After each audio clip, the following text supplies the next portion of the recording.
Video में हम बात करने वाले हैं मुग़ल एम्पायर के बारे में, यानी कि मुग़ल सल्तनत में कब कौन शासक हुए थे और उनकी जो मुख्य उपलब्धियां उनके जीवन की क्या थी, उसको हम इसमें वीडियो में डिटेल से जानेंगे।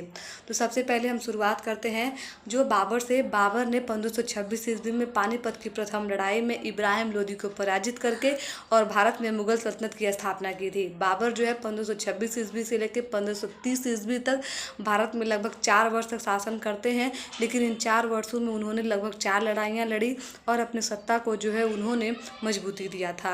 इसमें सबसे पहले 1526 में पानीपत की लड़ाई, 1527 ईस्वी में खानवा की लड़ाई जिन्होंने राणा सांगा के साथ लड़ी थी, और 1528 में चंदेरी की लड़ाई लड़ते हैं जिनका नाम था मेदिनी राय से, और 1529 में वो घाघरा की लड़ाई लड़ते हैं बिहारी यानी अफगान सेनाओं के साथ वो लड़ाई लड़ते हैं। 1530 ईस्वी में वो जो है काबुल जाते समय उनकी मृत्यु हो जाती है। 1530 में उनकी मृत्यु के बाद उनके 4 बेटे थे जिनका नाम था अस्करी, कामरान, हुमायूं और हिंदाल, जिसमें सबसे बड़े बेटे थे जिनका नाम था हुमायूं। और हुमायूं जो है वह जो है मुग़ल सल्तनत के अगले शासक बनते हैं। और इस तरीके से जो है हुमायूं 1530 ईस्वी से लेकर 1540 ईस्वी तक मुग़ल सल्तनत के अगले शासक के रूप में काम करते हैं। लेकिन जो है उनकी सत्ता को चुनौती दे रहे होते हैं बिहार के शेरशाह सूरी। शेरशाह सूरी ने जो है उनकी सत्ता को बार बार चुनौती दी, जिसमें सबसे पहले उन्होंने 1539 ईस्वी में हुमायूं को हराया था, जिस युद्ध का नाम था चौसा का युद्ध। और 1539 की हार के बाद 1540 ईस्वी में जो शेरशाह सूरी ने हुमायूं को दोबारा परास्त किया और उन्हें भारत छोड़ने पर मजबूर कर दिया। 1540 ईस्वी में जब हुमायूं जो है निर्वासित होकर ईरान की तरफ जा रहे थे, तो 1540 ईस्वी में ही उन्होंने हामिदा बानो बेगम से निकाह किया, और इन्हीं हामिदा बानो बेगम से 1542 ईस्वी में अकबर का जन्म हुआ। अकबर का जन्म जो है 1542 ईस्वी में राणा बीरसाला के महल में हुआ था।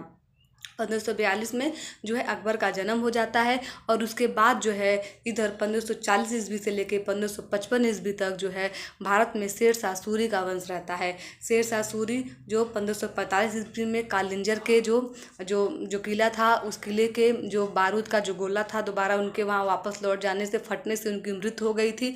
उसके बाद जो है शेरशाह सूरी के बाद जो उनके बेटे हैं जिनका नाम है इस्लाम शाह, वो शासन कर रहे होते हैं। इस्लाम शाह की मृत्यु के बाद जो है शेरशाह सूरी का वंश जो है वो जो कमज़ोर पड़ने लगता है, और इसके आपसी लड़ाइयों में हो वो खुद जो है वो उलझ के रह जाते हैं। शेरशाह सूरी के वंश में जो अगले शासक बनते हैं इस्लाम शाह के बाद, जिनका नाम होता है आदिल शाह, और इन्हीं आदिल शाह के जो संरक्षक थे जिनका नाम था हेमू, और इन्हीं हेमू ने जो है वो विक्रमादित्य की उपाधि धारण की थी।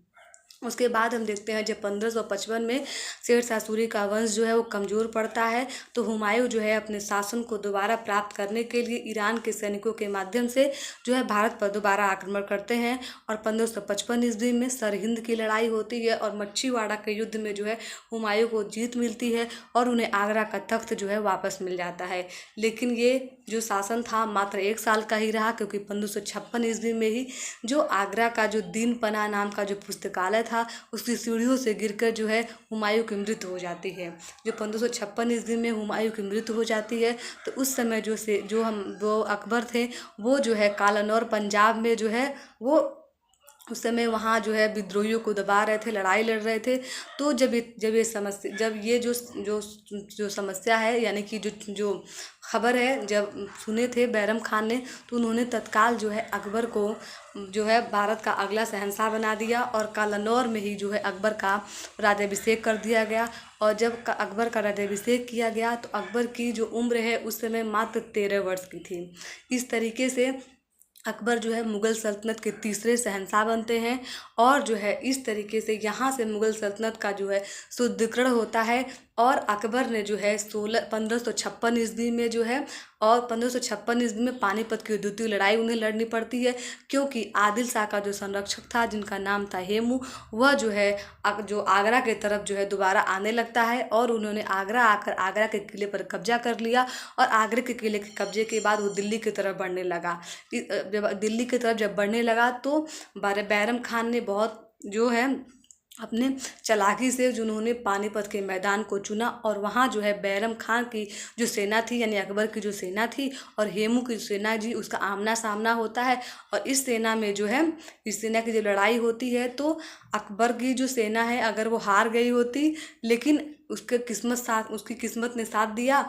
और जो है जब हेमू जो है अपने हाथी पे बैठ के लड़ाई लड़ रहा था तो एक तीर जो है उसके आँख में चली गई और उसके आँख में जो है आँख में लग जाने की वजह से वह जो है अपने हाथी के जो बैठने का जो जगह होता है उसी में वो गिर के बेहोश हो जाता है।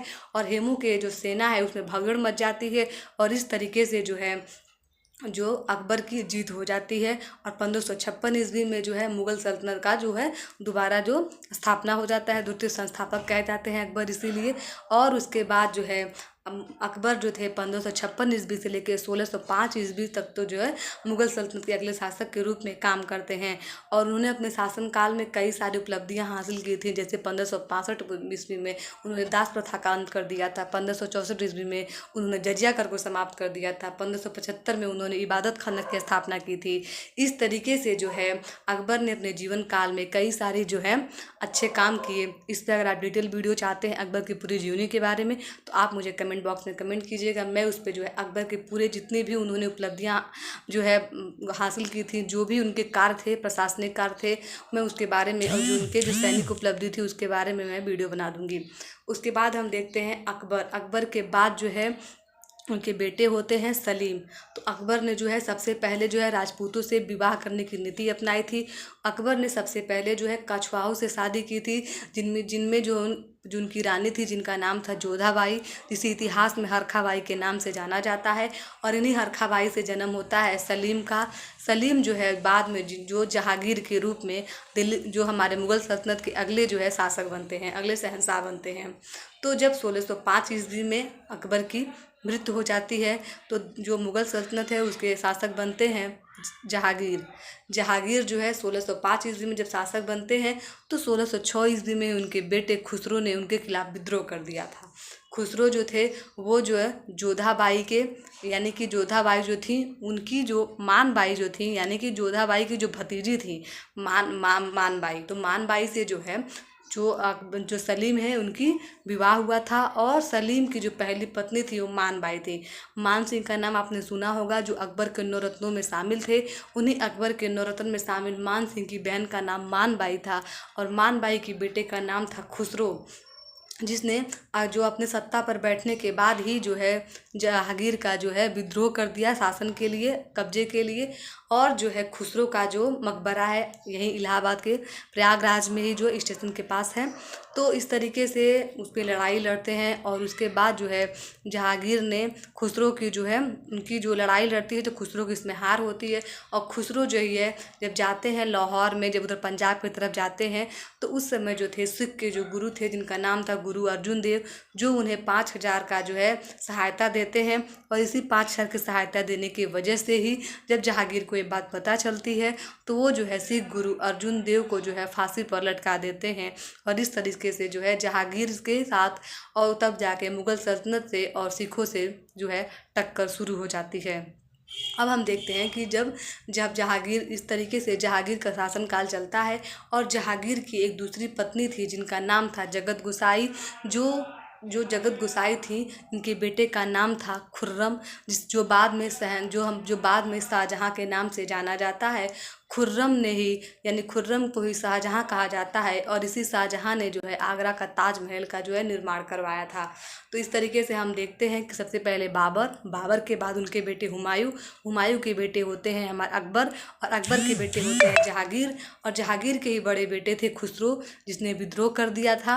और खुसरो के बाद यानी जहांगीर के ही दूसरे बेटे थे जिनका नाम था शाहजहाँ यानी कि खुर्रम, वो जो है अगले शासक बनते हैं। तो जो जहांगीर थे उनका शासनकाल जो है 1606 ईस्वी से लेकर 1628 ईस्वी तक होता है। और जो है 1628 ईस्वी से लेकर 1658 ईस्वी तक जो है वो शाहजहाँ का शासनकाल रहता है। शाहजहाँ के शासनकाल में ही जो उनके बेटे थे औरंगजेब ने दक्षिण भारत में कई सारे अभियान किए थे। और शाहजहाँ के ही बड़े बेटे थे जिनका नाम था दारा शिकोह। और दारा शिकोह जो थे जो पूर्ण रूप से माना जाता है कि अकबर के धर्म नीतियों का जो है उनके रूप से चलते थे। और इन्होंने जो है कई सारे जो वेद पुराण उपनिषद का है जिन्होंने फारसी भाषा में अनुवाद कराया था। और जब शाहजहाँ की जो मृत्यु होती है 1658 ईस्वी में, तो 1658 ईस्वी की मृत्यु के बाद अगले शहंशाह बनते हैं औरंगजेब। औरंगजेब जो है 1658 ईस्वी से लेकर 1707 ईस्वी तक मुगल सल्तनत के अगले शासक रहते हैं, जिसमें उन्होंने जो है दक्षिण भारत में अपना सबसे ज़्यादा समय बिताया था और शिवाजी के साथ उनकी टक्कर जो है हुई थी। गोलकुंडा को उन्होंने जीता था, बीजापुर को उन्होंने जीता था। इस तरीके से है जब दक्षिण भारत में अपना अभियान चलाए थे, और जो है कहा जाता है कि दक्षिण भारत के अभियान की वजह से ही मुगल सल्तनत जो है कमज़ोर हो जाता है, और जो है उसके बाद जो है जैसे ही औरंगजेब की मृत्यु होती है, मुगल सल्तनत जो है धीरे धीरे जो है अपने पतन के कगार की ओर बढ़ने लगता है। उसके बाद औरंगजेब के बाद के जो शासन काल के जो राज्य शहंशाह हैं, उसको हम उत्तर मुगल काल में रखते हैं। औरंगजेब के बाद जो अगले शासक बनते हैं, जिनका नाम था बहादुर शाह प्रथम, जो 63 साल की उम्र में शासक बनते हैं। 63 साल की उम्र में वो शासक बनते हैं, और इस तरीके से जो है 1707 ईस्वी से लेकर 1712 ईस्वी तक जो है बहादुर शाह प्रथम जो है मुगल सल्तनत के अगले शासक के रूप में काम करते हैं। उसके बाद बहादुर शाह प्रथम के बाद आते हैं जिनका नाम था जहादर शाह, जो 1712 ईस्वी से लेकर 1713 ईस्वी तक शासनकाल करते हैं। और 1713 ईस्वी के बाद जब इनकी मृत्यु जो है सैयद बंधुओं के द्वारा करवा दी जाती है, तो अगले जो शासक बनते हैं जिनका नाम है फर्रुख सियर। फर्रुख सियर जो है 1713 ईस्वी से लेकर 1719 ईस्वी तक अगले जो है मुगल सल्तनत के शासक रहते हैं। जब फर्रुख सियर के बाद जो है रफू दर्जात और रफू दौला जो है वो क्या बनते हैं, मुगल सल्तनत के शासक बनते हैं। 1719 ईस्वी में इनकी मृत्यु के बाद ही मोहम्मद शाह रंगीला जो है 1719 ईस्वी से लेकर 1748 ईस्वी तक जो है मुगल सल्तनत के अगले शासक के रूप में काम करते हैं, जिनके समय में ही नादिर शाह ने जो है मुगल सल्तनत पर आक्रमण किया था और तख्ते तायूस को और कोहिनूर हीरा को अपने साथ वापस लेके चला गया था। इसके बाद जो है जब मोहम्मद शाह रंगीला के बाद आते हैं जिनका नाम है अहमद शाह जब शासन करते हैं, तो अहमद शाह के बाद आते हैं आलमगीर द्वितीय के समय में ही जो है हमारा प्लासी का युद्ध हुआ था 1757 ईस्वी में। और आलमगीर द्वितीय के बाद आते हैं जिनका नाम है शाह आलम द्वितीय जो हैं इनके शासनकाल में, जिनका शासनकाल 1759 से लेकर 1806 ईस्वी तक होता है।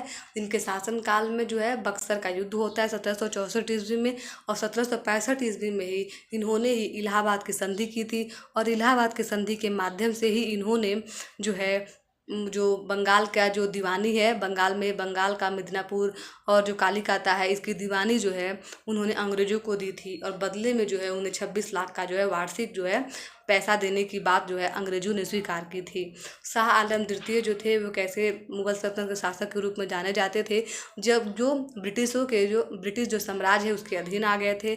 शाह आलम द्वितीय के बाद आते हैं अकबर द्वितीय, जिन्होंने राजा राम मोहन राय को राजा की उपाधि दी थी, और उन्होंने उनको ब्रिटेन भेजा था ताकि जो है अपने पेंशन को बढ़ने की बात हो, पेंशन उनका बढ़ जाए, उसके लिए वो जाके प्रस्ताव वहाँ रखें।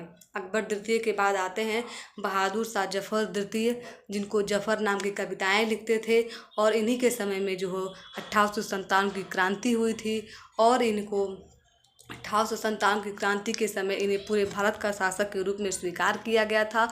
और इस युद्ध में जब जो है मई में जो है 10 मई को जो है मेरठ में जो है जो विद्रोह होता है, और 10 मई में ही 11 मई को जाके जो विद्रोही सैनिक थे उन्होंने 11 मई को जाके दिल्ली पे जो है कब्जा कर लिया, और इनको जो है पूरे जो भारत का अगला शासक नियुक्त कर देते हैं, अगला शासक घोषित कर देते हैं। और जिनके जो मुख्य सैनिक थे जिनका नाम था बख्त खां। इस तरीके से सितंबर में जब जॉर्ज निकोलस के द्वारा दिल्ली में दोबारा जो है ब्रिटिश आधिपत्य को जो स्वीकार करा दिया जाता है, तो इन्हें जो है हुमायूं का जो मकबरा है वहाँ से इनको जो है इनको पकड़ लिया जाता है, और पकड़ने के बाद जो है इनको बर्मा, आज का जो म्यांमार है, वहाँ के रंगून में भेज दिया जाता है, और वहीं जो है इनकी 1862 ईस्वी में मृत्यु हो जाती है। और इस तरीके से जो है मुगल सल्तनत का जो वंश है वो ख़त्म हो जाता है। तो आज की वीडियो में बस इतना ही। इस तरीके से जो है हम अपने पूरे मुगल सल्तनत के जितने भी शासक थे उसको कवर करते हैं। अगर आपको किसी और टॉपिक पे वीडियो चाहिए तो कमेंट बॉक्स में कमेंट कीजिएगा। वीडियो आपको कैसी लगी कमेंट बॉक्स में हमें ज़रूर बताइएगा। Thank you for watching this video.